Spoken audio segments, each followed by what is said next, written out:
ভাগ্নি, এটা তুই কি করেছিস? আবার রাজুর সাথে তুই খেলছিস?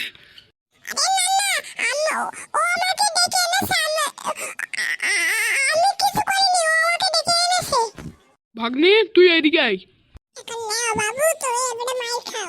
তুই ওই পাশে ফের। ওর কথা বাদ দে, তুই ওই পাশে ফের।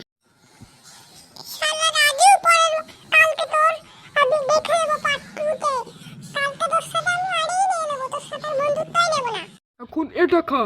এই নে।